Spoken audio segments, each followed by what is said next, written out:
Assalamu alaikum wa rahmatullahi wa barakatuhu. How are you all doing? Alhamdulillah. How was your end of Ramadan and your Eid? Did anyone do i'tikaf? For a few days maybe? Maybe you weren't able to do it for 10 days, but for a few days? When you sit in seclusion, when you're away from your phone and your computer and your email and the rest of the people and the house, then you really get to worship and have khushu' in your ibadah. And also you understand yourself. You really get to know yourself. So this kind of ibadah is extremely important. Alhamdulillah, I had gone for Umrah and it was a very good, amazing opportunity. It was my first Ramadan in Makkah. Alhamdulillah. And I really got to enjoy the last 10 nights. Because usually what happens is that when you're at home, you're always distracted by something or the other. And alhamdulillah, over there, your entire purpose is just worship. And alhamdulillah, a few days afterwards, I just got back yesterday, that's why I'm late. Forgive me for that. But alhamdulillah, it was a very good experience. Inshallah, I'll share as many stories as I can in the lesson. Inshallah, whatever is beneficial. The only thing I took with me was my iPad and my husband's computer to prepare my lesson with me. And alhamdulillah, as I was sitting at the airports, waiting for the next flight to catch, all that time was spent in just preparing. And it was so good because I was getting back into that mode. Because usually when you're sitting at the airports waiting for the next flight to come, you're just trying to kill your time. So alhamdulillah, it was very good. Okay. أعوذ بالله من الشيطان الرجيم. بسم الله الرحمن الرحيم. Lesson number 232, Surah Yaseen, ayah number 1 to 12. Surah Yaseen is a Makki surah, and it has 83 verses. And the surah is named Yaseen because it begins with the Huruf Muqatta'at, which are Yaseen. There are many reports concerning this surah.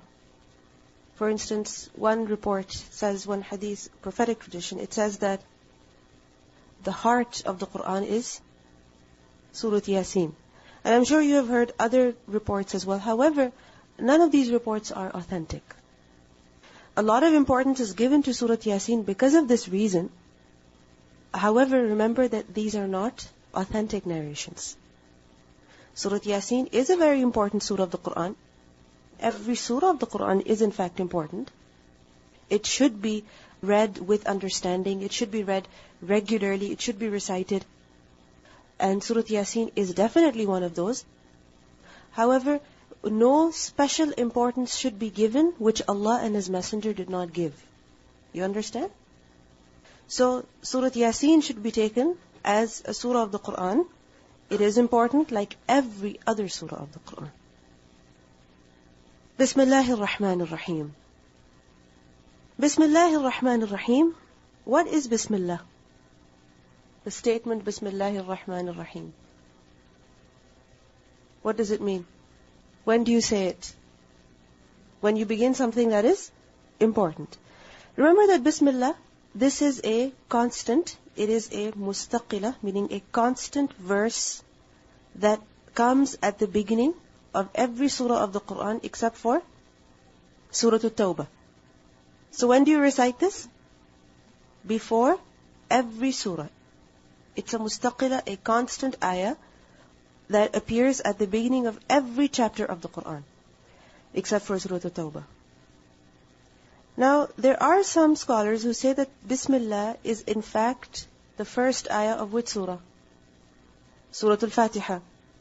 And others, they disagree.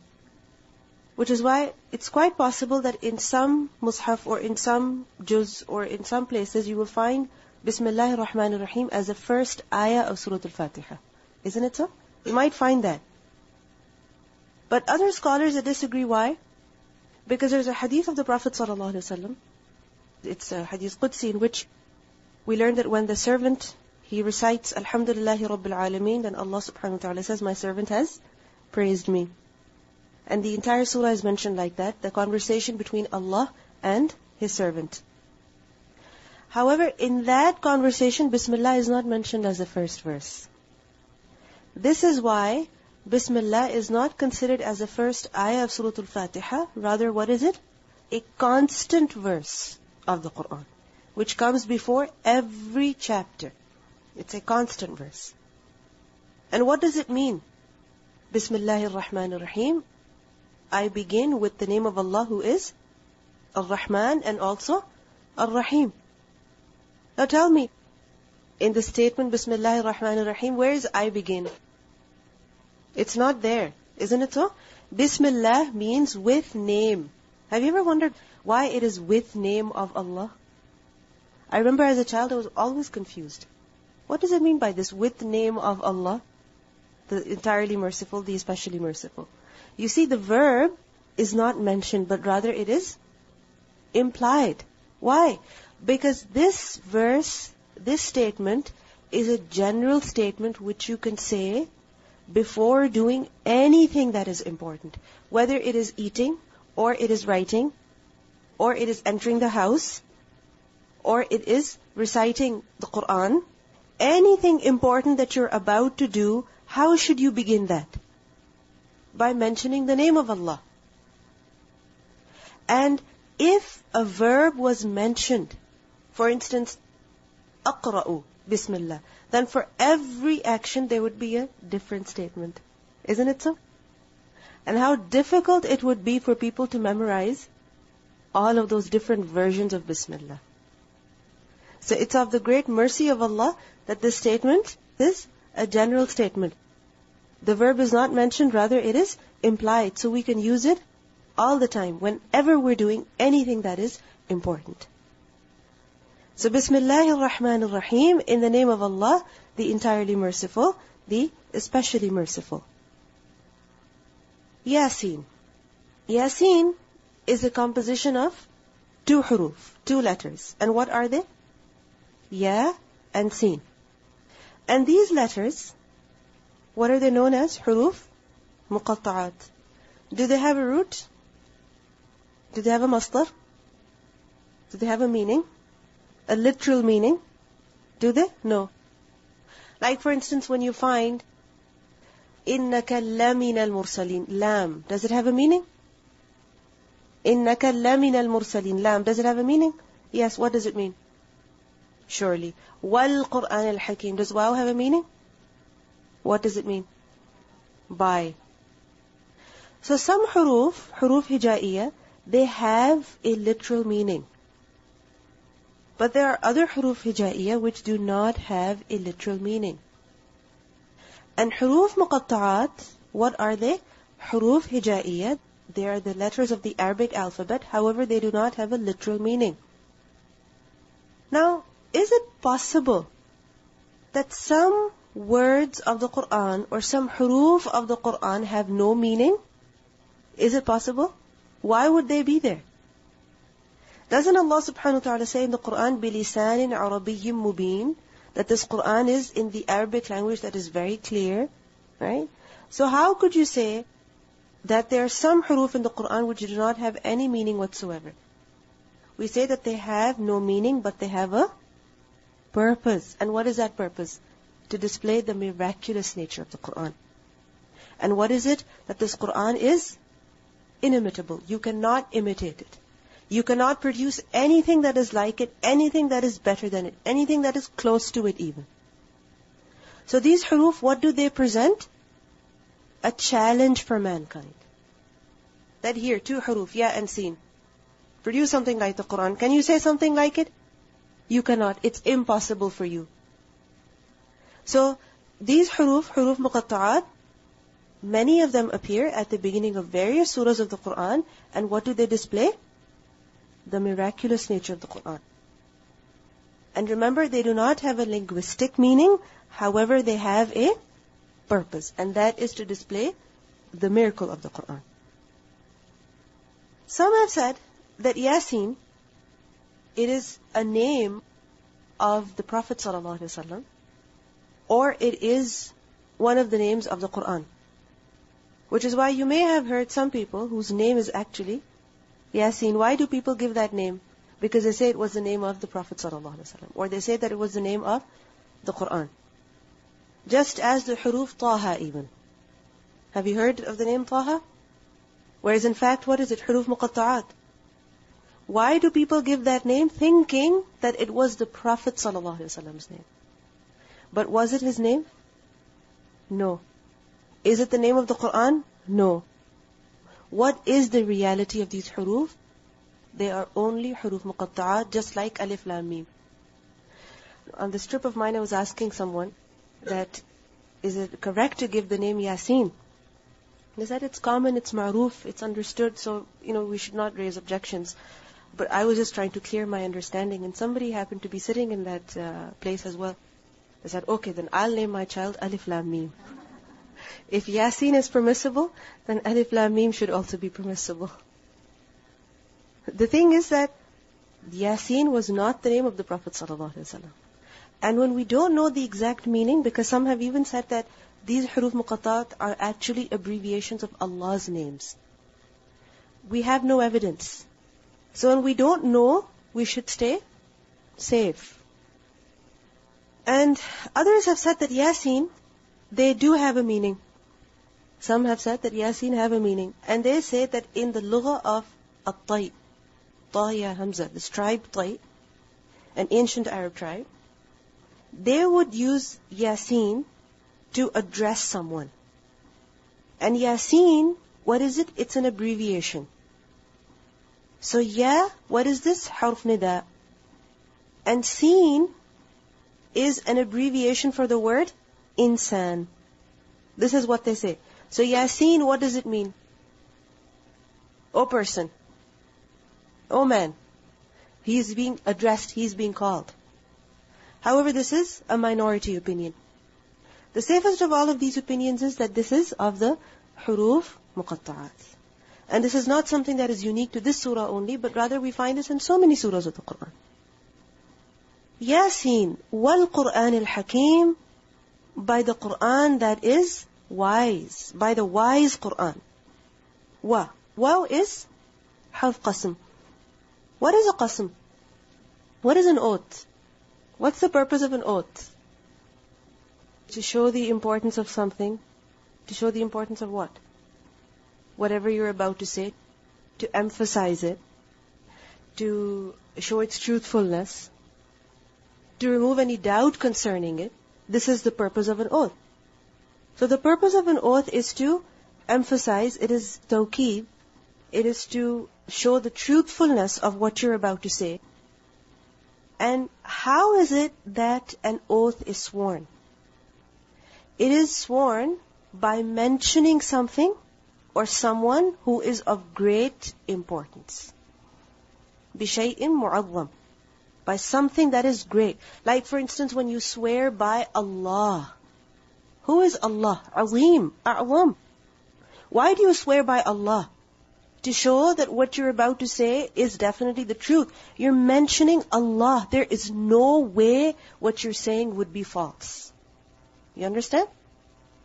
So the purpose of an oath is to emphasize your statement. And that is done by mentioning something that is great. And remember that an oath, a qasm, it has 4 components. It involves 4 things. And what are those 4 things that it involves? First of all, muqsim. Who is a muqsim? The one who is taking the oath. So first of all, you need the person who is taking the oath. Secondly, after the muqsim is the harf qasm. The word that is being used to swear the oath. What word are you using? And there are different words. Sometimes it is waw. Sometimes it is ba, billahi. Sometimes it is ta, tallahi. And sometimes it's not just a harf, but sometimes it is a sentence even. Thirdly, what you need is the maqsoom alayh. Who is maqsoom alayh? That by which an oath is being sworn. That by which an oath is being taken. Like for instance over here, wal Quran al-Hakim. By the Quran that is wise. What is the maqsoom alayh? The Quran. And as I mentioned to you earlier, that this is always someone who is mu'azzam. Something that is very great. Someone who is of great importance. Otherwise there is no point of swearing by it. Now as believers, we are only allowed to swear by who? Allah subhanahu wa ta'ala and His attributes. Remember, Allah and His attributes. So for instance, the Prophet ﷺ, he would say, by the one in whose hand is my soul. So the one in whose hand is my soul, instead of saying Allah, description is being given, right? So we're allowed to swear oaths by Allah and also His sifat. And remember that the Qur'an, what is it? It's the word of Allah. This is why it has been said that it's permissible to even swear by the Qur'an, because it is the word of Allah. So it is permissible. And the fourth thing that a qasam involves is the jawab qasam. What is jawab qasam? What is being established by taking the oath? What is being established by swearing the qasam? Like for example, you say, by Allah, I went. So what is the jawab qasam? I went. This is what you're establishing. You're emphasizing on this statement. You're showing that this statement has no doubt in it. So, wal Qur'an, by the Qur'an. And the Qur'an, what is it? It is Al-Hakim. It is the one that is wise. So Allah subhanahu wa ta'ala over here, He is swearing by what? The wise Qur'an. Now what does it mean by Al-Hakim?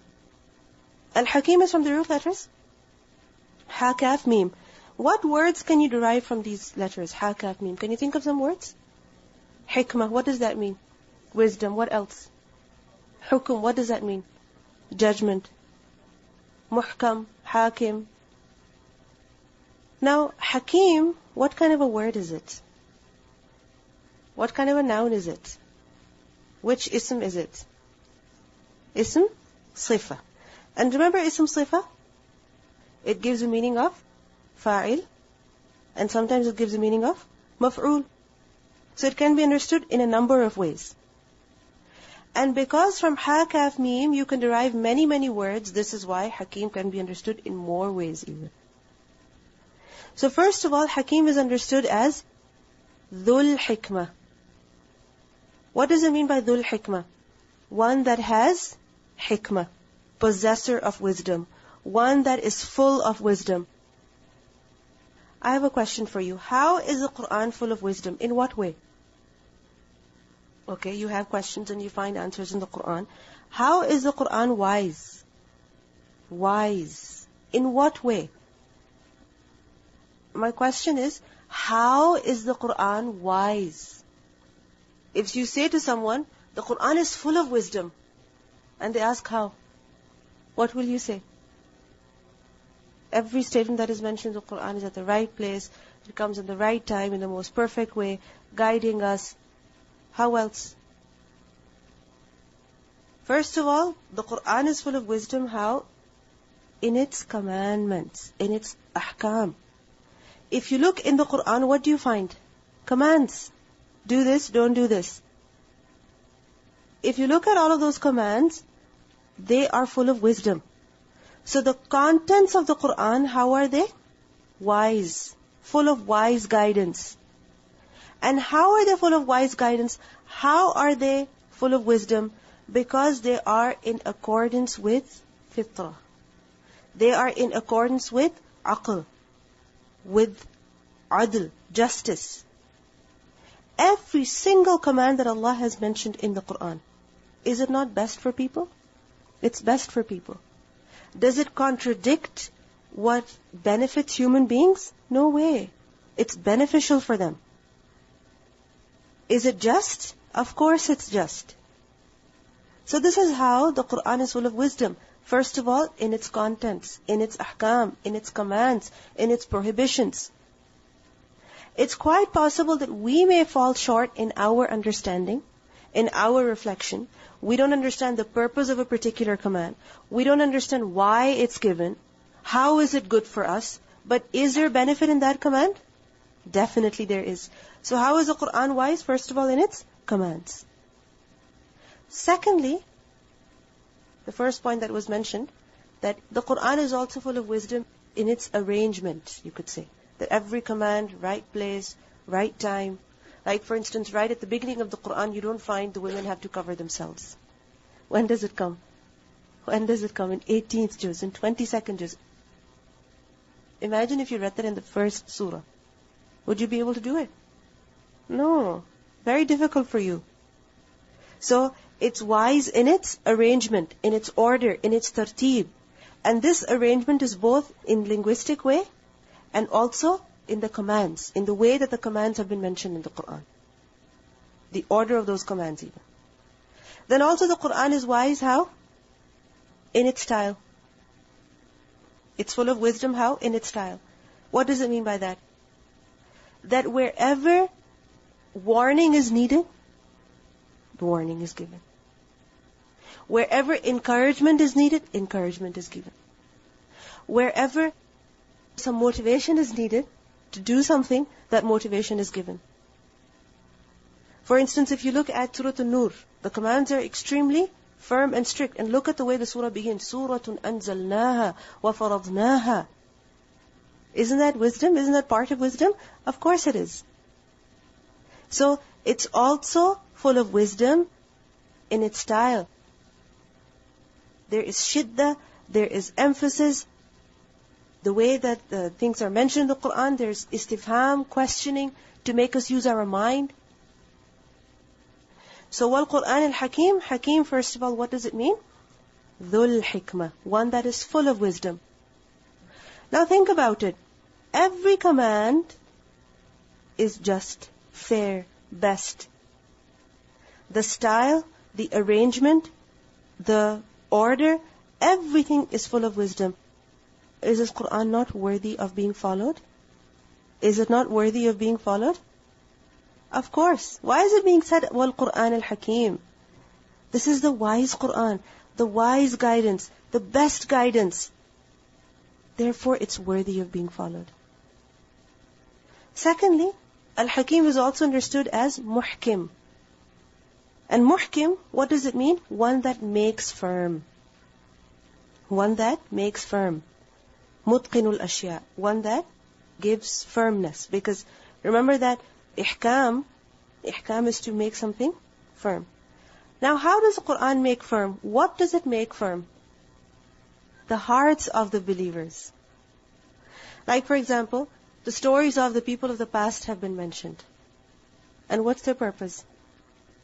What's their purpose? لِنُثَبِّتَ بِهِ فُؤَادَكَ, so that we can strengthen your heart with it. So the Qur'an, it makes firm the hearts of the believers.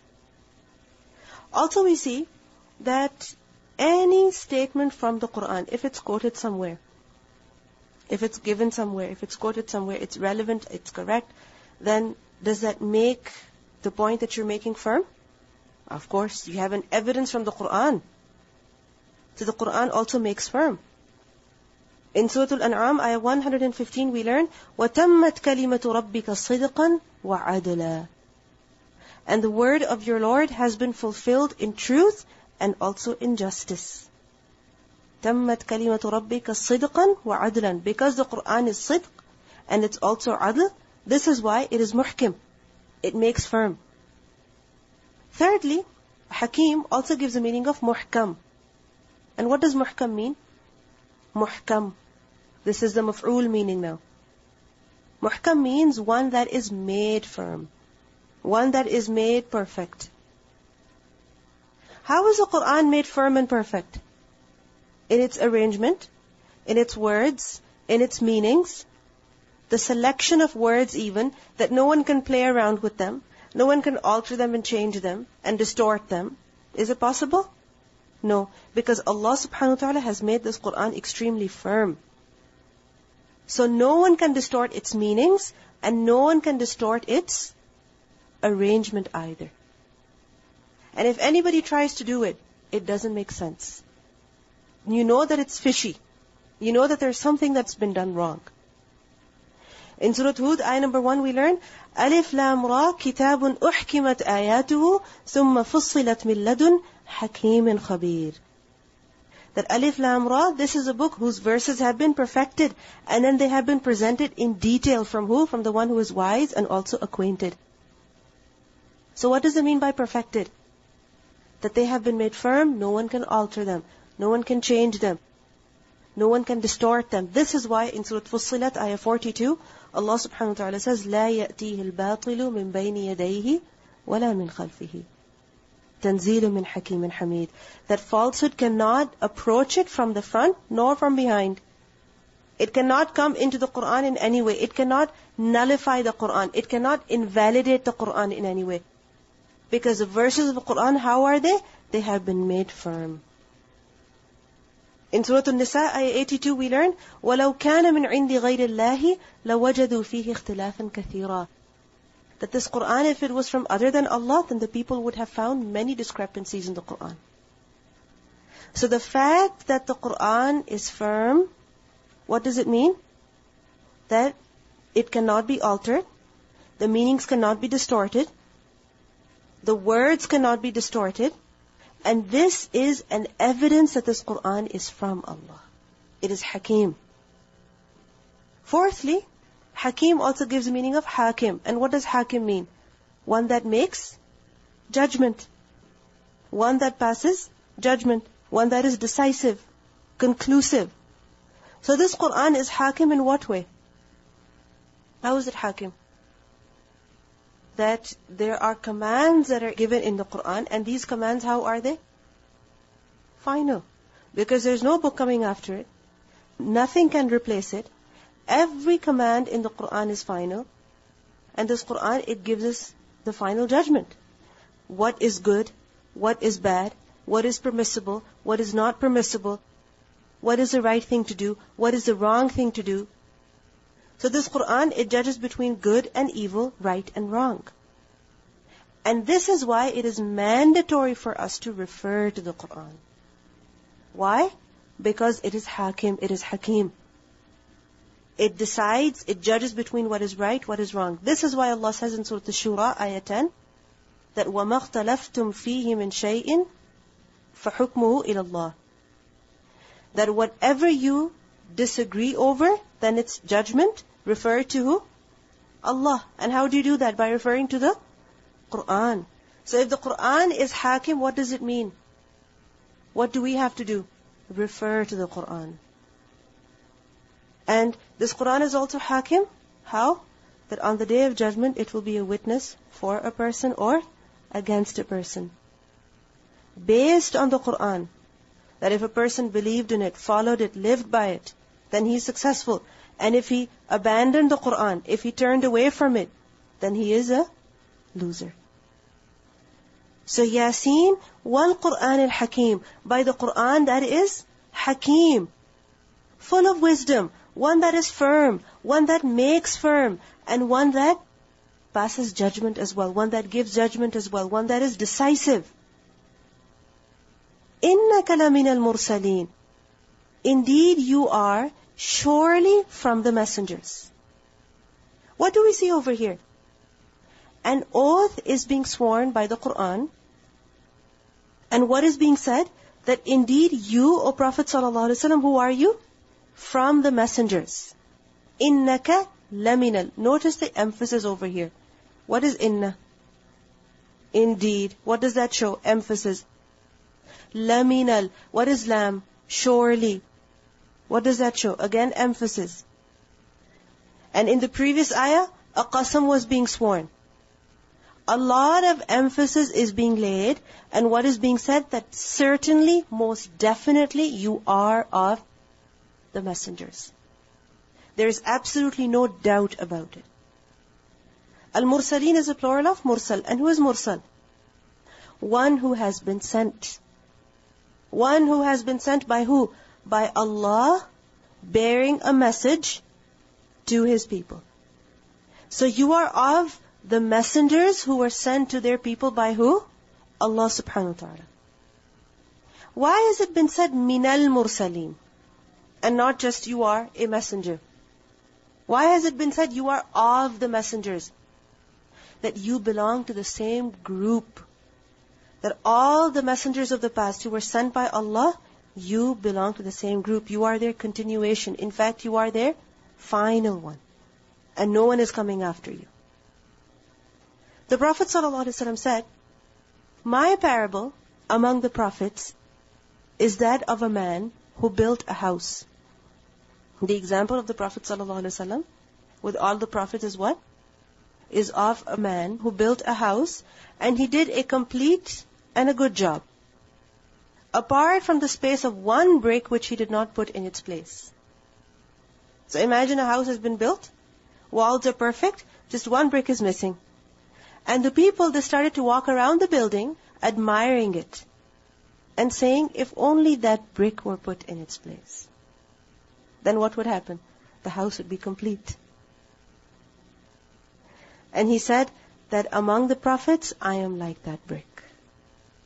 So, إِنَّكَ لَمِنَ الْمُرْسَلِينَ, you are of the messengers, completing them, perfecting them, one of them, doing exactly what they did. So we see that right at the beginning of the surah, a lot of emphasis is being laid on the fact that Muhammad ﷺ, who is he? He is of the messengers of Allah. He is indeed the messenger of Allah. An oath is being sworn. Inna, lam of tawqeed. Why is this being said? Because the mushrikeen of Makkah, what would they say to the Prophet ﷺ? Lasta mursala, you are not a messenger. And over here, Allah subhanahu wa ta'ala mentions very clearly with a lot of emphasis that no, you are indeed a messenger. Yaseen, wal Qur'an al-Hakim, innaka lamina al-mursaleen.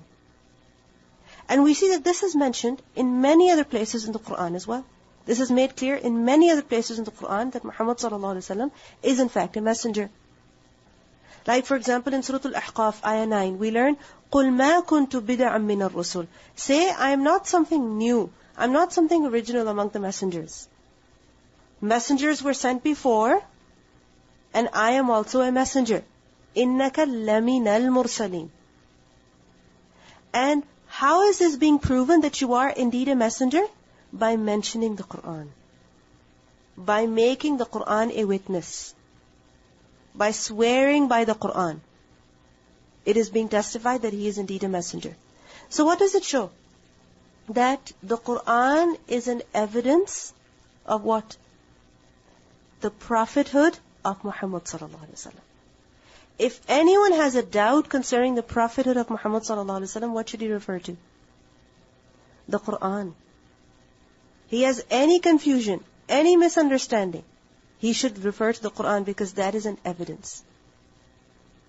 We see that the mushrikeen of Makkah in the previous surah, we learned that the mushrikeen of Makkah would say that if only we had a messenger, we would be more guided, especially compared to these Jews and Christians.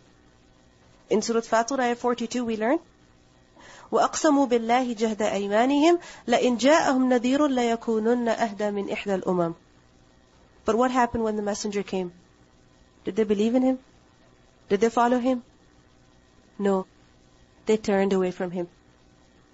So all those people who are running away from the messenger, turning away from him, disregarding what he said, what he brought, they are being indirectly told that Muhammad ﷺ is in fact a messenger.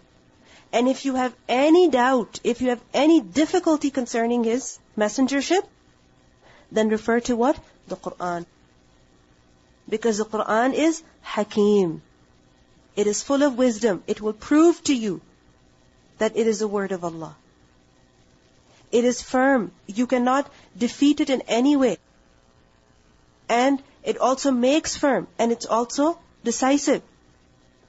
So the Qur'an is an evidence of the messengership of the Prophet ﷺ. So what do these ayat show to us? That we have to believe and follow the Prophet ﷺ because he was a messenger of Allah. And at the same time, we also have to tell who? Other people about it. If Allah subhanahu wa ta'ala is saying with so much emphasis, Yaseen wal Qur'an al-Hakim, innaka lamina al-mursaleen, what does it mean for us? Are we to believe and accept and follow? Yes. And is it just for us or do we have to tell other people as well? We have to tell other people as well. Because believing in the messenger is the key to success. This is what a person's salvation lies in the hereafter. If a person believes in Him, he is successful. And if a person does not believe in Him, can he ever enter paradise? No. So, a lot of emphasis is being laid so that we believe and follow ourselves, and we also tell other people about it. In Surah Al-Baqarah, ayah 252, we learn, تِلْكَ آيَاتُ اللَّهِ نَتْلُوهَا عَلَيْكَ بِالْحَقِّ وَإِنَّكَ لَمِنَ الْمُرْسَلِينَ. That these are the verses which we recite to you in truth, and indeed you are from among the messengers. You see, people, they have always been in need of guidance. When it comes to material things, when it comes to figuring out how to construct buildings, and how to hunt animals, and how to farm, and how to do this and how to do that, many things people have discovered themselves. How?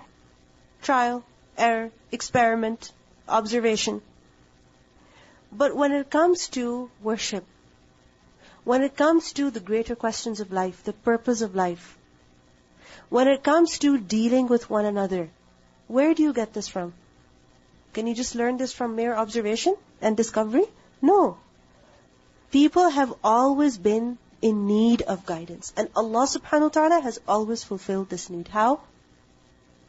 By sending messengers. And He sent His last messenger for the same reason as well. Because people are in need of guidance. And if you look around you, people are in need of guidance today as well. Perhaps more than they were before.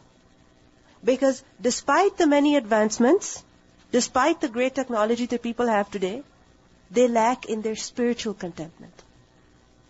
They lack in their spiritual satisfaction. When it comes to morals, when it comes to ethics, when it comes to dealing with one another, people need guidance over there. This is why Allah subhanahu wa ta'ala has sent messengers. If messengers were needed in the past, their guidance is needed today as well. This is why إِنَّكَ لَمِنَ الْمُرْسَلِينَ. And you, O Messenger, عَلَى صِرَاطٍ مُسْتَقِيمٍ, on a straight path. You have been sent on what? On a straight path. Meaning the way that you are on, the way that you show, the way that you guide people to. What is that way? صِرَاطٍ مُسْتَقِيمٍ. What does sirat mean? Sirat is a path. That on which a person walks on. And sarata, which is a verb, sarata means to walk fast. And sirat gives meaning of masrut, meaning that on which one walks. So a path, a way, a road. But what kind of a way is it? What kind of a path it is? It is a way that is spacious, that is wide enough. What does it mean by that? What benefit does that give? If it's spacious, does it have room for everyone? Does it? Of course it does. You see, when people start a business, or when they start something, do they feel insecure? Always. What if so-and-so also does it, and they do better than me? When it comes to any worldly thing, there's always competition, and because of that competition, people have a sense of insecurity. Which is why they feel that if I am getting ahead, I have to put everybody else down. But we see that when it comes to the way of Allah, does it have room for everyone to excel? It has room for everyone to excel. So can you just stay back thinking, oh, since that one is doing better, therefore I cannot do it? No. Everyone can do their best. So sirat is what kind of a path? What kind of a way? Spacious, wide enough for everyone. And it's also that which is mustawi, meaning it is straight in the sense that it has no ups and downs. It's balanced. It's moderate. Because imagine if it was extremely steep, at one point you're falling, at one point you're finding it extremely difficult to continue because it's extremely steep. No. It has no ups and downs. And on top of that, the sirat, what description does it have? Mustaqim. Mustaqim from qaf wa mim. This is further emphasizing the straightness of the way, the correctness of the way. That it is a way that has no crookedness. It is a way that leads straight to the destination. And this way is the way of the prophets of Allah. Siratul Mustaqim. When we pray to Allah, Ihdina Siratul Mustaqim, what do we say? How do we describe it? Siratul Ladina An'amta Alayhim. And who are Alladina An'amta Alayhim? Min al-Nabiyyina, the prophets, the Siddiqeen, the Shuhada, the Salihin. So, Siratul Mustaqim is the way of the prophets, the righteous. And what is that way? The way that is correct, that is proper in Aqeedah, in all matters, thus leading straight to Jannah. In Surah Ash-Shura, ayah 52 to 53, we learn, وَإِنَّكَ لَتَهْدِي إِلَى صِرَاطٍ مُسْتَقِيمٍ. And indeed, you, O Prophet ﷺ, you guide to the straight path, the straight way. And what is the straight way? صِرَاطِ اللَّهِ الَّذِي لَهُ مَا فِي السَّمَاوَاتِ وَمَا فِي الْأَرْضِ. The way of Allah, to Him belongs the heavens and also everything that is in the earth. So the way of the Prophet ﷺ is what way? What way is it? The right way, the correct way. What does this ayah show to us? That every single statement, instruction, way of the Prophet ﷺ, what does it lead to? Success. Sunnah is therefore Siratul Mustaqim. The commands of the Prophet ﷺ, his instructions, whatever he taught us, what is that? The correct way. This is why Allah subhanahu wa ta'ala says, إِن كُنتُمْ تُحِبُّونَ اللَّهَ فَاتَّبِعُونِي. If you love Allah, then who should you follow? The Prophet ﷺ. Allah will love you in return. Because this is the way that Allah likes. And Allah, the one who created the heavens and the earth, He is the one who has sent the messenger. Because the ayat that I mentioned to you, Surah Ash-Shura, صِرَاطِ اللَّهِ الَّذِي لَهُ مَا فِي السَّمَاوَاتِ وَمَا فِي الْأَرْضِ. So the one who has created the heavens and the earth, He is the one who has sent the messenger. And the way that the messenger shows, that is the right way. So if it's the right way, should it be followed? Should it be followed? Should it be lived according to? Definitely.